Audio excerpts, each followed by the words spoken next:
मैं अभिषेक मिश्रा धैर्य कोचिंग संस्थान के इस यूट्यूब चैनल पे आपका स्वागत करता हूँ। आज नेक्स्ट क्लास लेते हैं। जो टेस्ट सीरीज में क्वेश्चन थे, कुछ क्वेश्चन रह गए थे तो उनको हम सॉल्व करते हैं। वीडियो थोड़ी छोटी होगी और चीज़ों को समझाते हुए चलते हैं। एक दो क्वेश्चन रह गए थे तो हम उन्हें सॉल्व करते हैं। पिछले वीडियो जिन लोगों ने नहीं देखा है वो डिस्क्रिप्शन में उनका लिंक दिया हुआ है, या तो वो चैनल के प्लेलिस्ट में जाकर वहाँ से वो सभी पिछले वीडियो को देख सकते हैं। तो चलिए स्टार्ट करते हैं। आज का पहला क्वेश्चन आपकी स्क्रीन पर दिया गया है। क्वेश्चन है, पढ़िएगा। क्वेश्चन दे रखा है कि सुप्रिया, नेहा, सौम्या और कीर्ति ने $60 में एक स्कूटी खरीदी। सुप्रिया ने अन्य लड़कियों द्वारा भुगतान की गई राशि का आधी राशि भुगतान किया। नेहा ने अन्य लड़कियों द्वारा भुगतान की गई राशि का 1/3 भुगतान किया। सौम्या ने अन्य लड़कियों द्वारा भुगतान की गई राशि का 1/4 भुगतान किया। तो कीर्ति ने कितनी राशि भुगतान की? चलिए, क्वेश्चन ऐसा है कि 4 लड़कियां हैं और उन्होंने $60 में एक स्कूटी खरीद रखी है। ये रेशियो से क्वेश्चन सॉल्व होगा और हम देखेंगे कि कैसे बहुत ही सिंपल तरीके से इस क्वेश्चन को हम सॉल्व कर सकते हैं। पहला जो लाइन दे रखा है वो दे रखा है कि सुप्रिया ने अन्य लड़कियों द्वारा भुगतान की गई राशि का आधी राशि भुगतान करती है। तो यहाँ पर मैं लिख लेता हूँ सुप्रिया और यहाँ पर लिख देता हूँ अदर। जो अदर गर्ल्स हैं तीनों, अब इनका आधा अगर इन्होंने 2 किया होगा तो इन्होंने कितना भुगतान किया है? 1 भुगतान किया गया है। दूसरा दे रखा है कि नेहा ने अन्य लड़कियों द्वारा भुगतान की गई राशि का 1/3 भुगतान किया गया है, यानी नेहा और फिर अदर। 1/3 का मतलब अगर इन्होंने 3 किया होगा तो इन्होंने कितना भुगतान किया होगा? 1 भुगतान किया होगा। फिर उसके बाद सौम्या ने 1/4 भुगतान किया है। क्लियर है? सौम्या ने 1/4 और यहाँ पर फिर हम लिख देते हैं अदर। इन अदर में 3 लोग शामिल हैं, इसको याद रखिएगा, क्योंकि टोटल कितनी लड़कियां हैं? 4 लड़कियां हैं। और 1/4 का मतलब, अगर 1/4 का मतलब ये होगा कि अगर बाकी की 3 मिलकर 4 यूनिट पैसा लगाती हैं तो सौम्या अकेले कितना लगा रही होंगी? 1 यूनिट। अब यहाँ पर कॉन्सेप्ट कुछ ऐसा है कि चारों द्वारा समान धनराशि लगाया गया है, इस चीज को समझना। तो चारों के द्वारा समान धनराशि लगी है, ठीक है।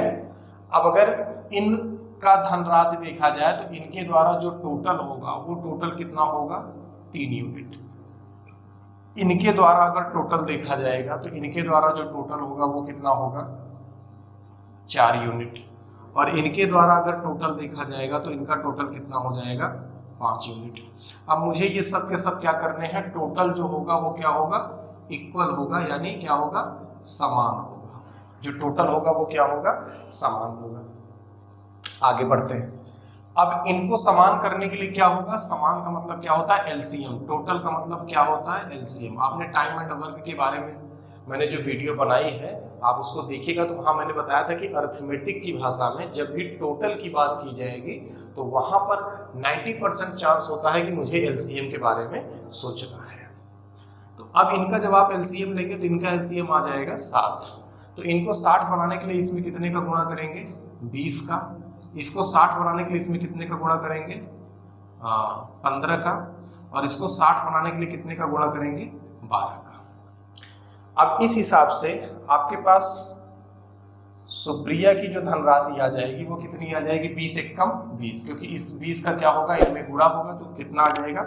20 यूनिट रेशियो। नेहा का अगर आप चेक करेंगे तो कितना हो जाएगा? 15 एक कम 15 यूनिट।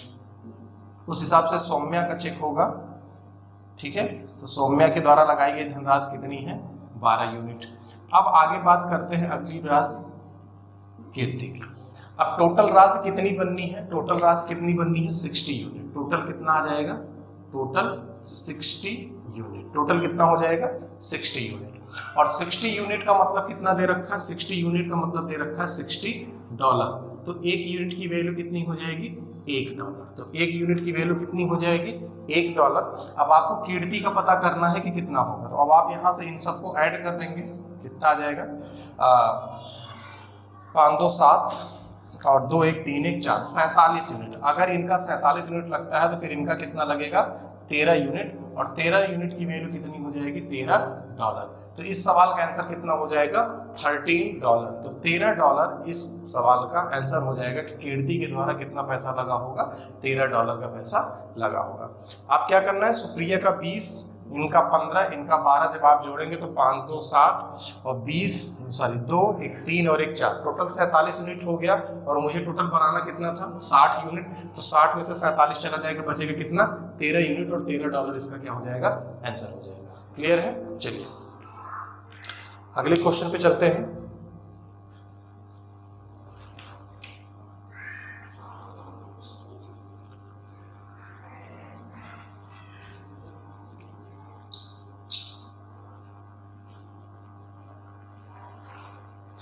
अगला क्वेश्चन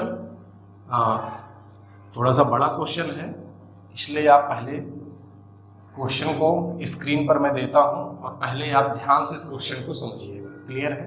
बारी बारी से, क्योंकि क्वेश्चन थोड़े बड़े हैं तो एक बार में सारे क्वेश्चन नहीं आ पाएंगे, इस वजह से पहले आप समझना। पहले क्वेश्चन का जो दिया गया है निर्देश, तो निर्देश क्या है वो आपको क्वेश्चन दिया गया है। आप देखिए मैं पढ़ता हूं। निर्देश दिया गया है सवाल का कि नीचे दिए गए प्रश्नों को क्रमशः A B C D E F G H I J में प्रदर्शित किया जाता है तथा उनके उत्तर को P Q R S T U V W X Y Z से अंकित किया जाता है। पंक्ति 1 में प्रश्न तथा पंक्ति 2 में उनके उत्तर लिखे हैं। प्रश्नों को हल करके उनके प्रश्न क्रमांक को सही कोड से मिलान करिए। ठीक है? तो निर्देश के अकॉर्डिंग जो दिया गया है, निर्देश ये दिया गया है कि यहाँ पर पंक्ति फर्स्ट होगी और यहाँ पर क्या होगी? पंक्ति सेकेंड। पंक्ति फर्स्ट में प्रश्न दिए होंगे जो कि A B C D से लेकर हैं, और पंक्ति सेकेंड में क्या होगा? उनका उत्तर होगा जो कि P Q R से लेकर Z तक दिया गया। ठीक है? P Q R से लेकर Z तक का दिया गया है।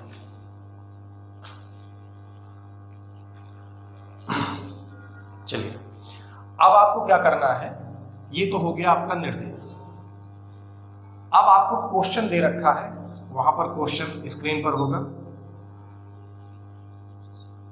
क्वेश्चन को ध्यान से पढ़िए और क्वेश्चन को समझिए, क्वेश्चन क्या दे रखा है।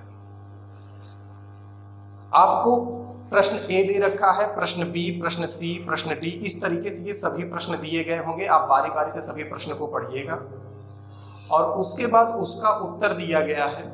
आपको जो विकल्प है, विकल्प में क्या करना है? मिलान करना है। विकल्प में क्या करना है? इनका जो ऑप्शन दे रखा है, ऑप्शन में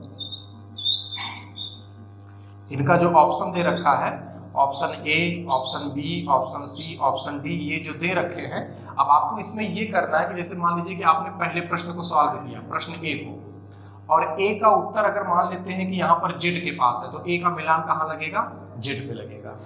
इसी प्रकार मान लीजिए बी को आपने सॉल्व किया और बी का उत्तर मान लेते हैं पी पे है, तो बी का मिलान कहाँ पर आ जाएगा? पी पर। तो आपको इस तरीके से ये सभी क्वेश्चन को सॉल्व करने हैं और देखना है कि ए का उत्तर, ए में जो प्रश्न है उसका उत्तर कहाँ पर है, और जहां पर होगा उसी के अकॉर्डिंग यहाँ पर विकल्प में चेक करके आपको आंसर देने हैं। तो उम्मीद करता हूं कि ये थोड़ा सा पजल टाइप का क्वेश्चन है, कूटबद्ध क्वेश्चन है। इस तरीके से पीसीएस के सीसेट वगैरह में हिस्ट्री, ज्योग्राफी के क्वेश्चन पूछे जाते हैं, तो उसको हमने थोड़ा सा कोशिश किया है कि उसी चीज को मैथ में अगर लगाया जाए तो इस तरीके से कैसे हो पाएगा। तो आप सवाल को समझ गए होंगे।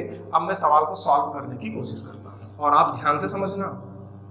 जहां पर डाउट होगा तो आप टेलीग्राम पर फिर से पोस्ट कर सकते हैं, तो मैं उसे फिर से एक बार इस पे वीडियो बनाऊंगा अगर आपको नहीं समझ में आएगा तो। चलिए अब आपको जो क्वेश्चन दिए गए हैं, जो क्वेश्चन है वो क्वेश्चन ए से लेकर के तक क्वेश्चन है।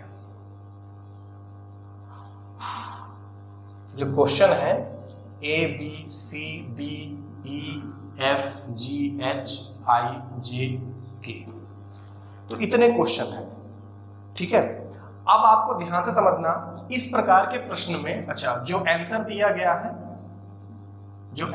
गया है, वो P Q R S T U V W X Y और Z।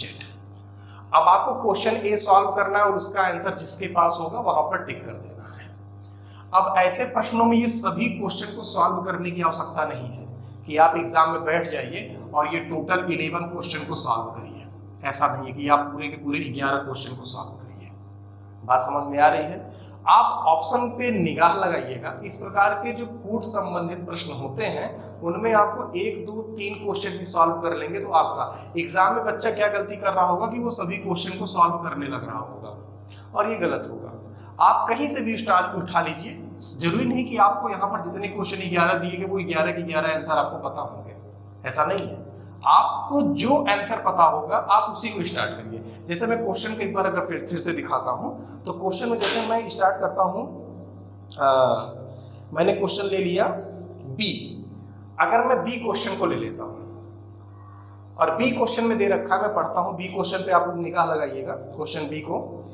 एक डिब्बे में 1 दर्जन दर्पण है, नीचे गिर जाने से कुछ दर्पण टूट जाते हैं, तो टूटे तथा बिना टूटे दर्पण का अनुपात क्या नहीं होगा, ज्ञात कीजिए। यानी ये जो बी का आंसर आएगा वो क्या आएगा, रेशियो आएगा। बी का आंसर क्या आएगा, रेशियो में आएगा। अब अगर मैं आपको समझाना चाहूं तो मैं आपको बताता हूं कि बी के लिए जो 2 विकल्प सही होने वाले होंगे वो R होगा 3:2, या तो होगा W 3:4। क्लियर है? यहाँ तक 2 आंसर हो सकते थे। अब आप ध्यान से देखना, आपसे पूछा है कि रेशियो नहीं होगा, यानी अगर आप बात करें टूटे तथा न टूटे, तो अगर मान लेते ये x और y हो तो x प्लस y का जो योग होगा वो क्या होगा, 12 का क्या होगा, फैक्टर होगा। 12 का क्या होगा, फैक्टर होगा। ठीक है, 12 का फैक्टर। क्यों? क्योंकि अगर आपने टूटे और बिना टूटे को जोड़ दिया तो वो कितने के बराबर होगा, 1 दर्जन के बराबर होगा कि नहीं होगा। तो 1 दर्जन का मतलब 12 का फैक्टर होना चाहिए। और आप देखें ये कितना है, 3 2 5 यूनिट, ये 12 का फैक्टर नहीं है। 4 3 7 यूनिट, ये 12 का फैक्टर नहीं है। या तो ये आंसर होगा या तो ये आंसर होगा। अगर आप विकल्प में निगाह लगाइएगा तो विकल्प में, किसी भी विकल्प में B का W नहीं दिया गया है। किसी भी विकल्प में B का W नहीं है। सभी विकल्प में क्या है, B का R है। विकल्प A में देखेंगे वहां भी B का R है, विकल्प B में देखेंगे वहां भी B का R है, विकल्प C में देखेंगे वहां भी क्या है, B का R है। तो B से हमें पता चल गया कि R वाले आंसर हमारे क्या होने वाले होंगे, सही होने वाले होंगे। इस तरीके से आप क्वेश्चन को उठाइएगा और सॉल्व करिएगा।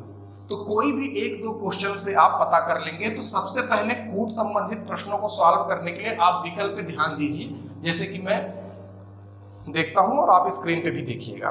अगर मैं बात करता हूं कि सी में देखिए P और T है, D में Z है, E में T है, F में Q है, G में S है, H में X है।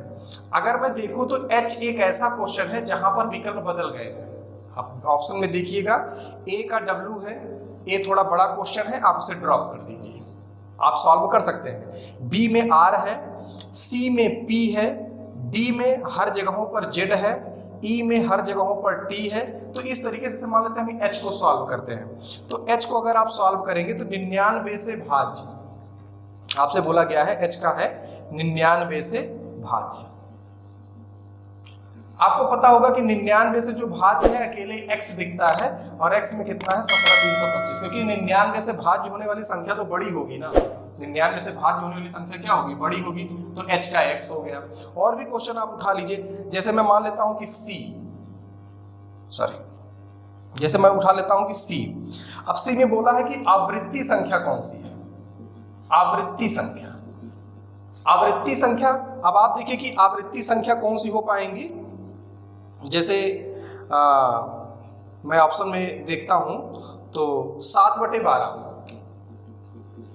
आवृत्ति संख्या का मतलब पुनरावृत्ति जिनकी हो रही हो। जब आप 7 में 12 का भाग देंगे तो ये पुनरावृत्ति संख्या बनेंगे, ये आवृत्ति यानी दशमलव के बाद इनका रिपीटिशन चालू हो जाएगा। तो सी का क्या हो जाएगा, सी का हो जाएगा पी, सॉरी मैं यहां लिख देता हूं, एच का एक्स हो जाएगा, सी का क्या हो जाएगा, पी हो जाएगा। इस तरीके से आप एक दो क्वेश्चन को सॉल्व करिएगा। अब यहां से आपको ऑप्शन का अंदाजा लग जाएगा। जैसे अगर आप चाहते हो तो एक दो क्वेश्चन और भी सॉल्व कर लेते हैं हम। जैसे f को देख लेते हैं। f दिया है कि n एक प्राकृतिक संख्या है, n स्क्वायर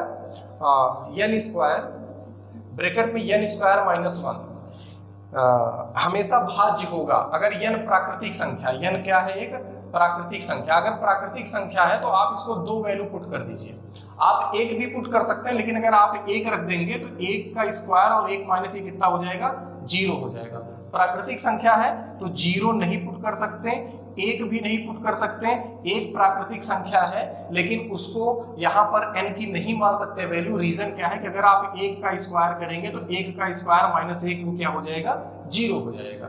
इस वजह से आप 2 रखेंगे तो 2 दूनी 4 और 4 में से 1 गए कितना आ जाएगा, 12। 4 में से 1 गए 3 और 4 तिहाई 12, यानी वह संख्या हमेशा किससे कटेगी, 12 से कटेगी। और आप देखिएगा पंक्ति 2 में आइए और देखिए 12 कहां पर लिखा है, तो 12 क्यू पे लिखा हुआ है। यानी अगर f का आंसर देखा जाए तो f का आंसर किस पे होगा, क्यू पर होगा। अब आप बस यही 2-3 आंसर को चेक कर लीजिए और आपका आंसर दिख जाएगा। आप देखिए विकल्प ए में ए को छोड़ दो, हमने तो सॉल्व नहीं किया, और बी का तो आर था, बी का आर हमने चेक कर लिया था, सी का हमने पी चेक किया है, डी का हमने नहीं चेक किया, छोड़ दीजिए, ई को भी नहीं चेक किया, एफ का क्या किया है, क्यू आ चुका है, और एच का कितना आ चुका है, एक्स आ चुका है। बस आपका ये आंसर है। यानी यहाँ पर ऑप्शन कौन सा सही होगा, यहाँ पर ऑप्शन ए सही हो जाएगा। तो आप देख रहे हैं कि ये जो क्वेश्चन है कितने सरल तरीके से, कितने सटीक तरीके से आप कर पाएंगे। आप उसमें और भी क्वेश्चन दिए गए हैं, तो इस प्रकार के क्वेश्चन में पूरे प्रश्न सॉल्व नहीं करने हैं कि आप बारी बारी से सारे प्रश्न सॉल्व करिए। ये कोड संबंधित प्रश्न होते हैं और ये दिए ही इसलिए जाते हैं कि आप वहां पर गेस कर सकिए कि हम कौन सा क्वेश्चन कर पाएंगे और कौन सा क्वेश्चन नहीं कर पाएंगे। तो आपको पूरे क्वेश्चन 11 नहीं करने थे। एग्जाम में ये क्वेश्चन मिलेगा तो आपको बस ऑप्शन पे पहले निगाह देखनी है कि ऑप्शन किस तरीके का दिया गया है, ऑप्शन कहाँ कहाँ मैच कर रहा है।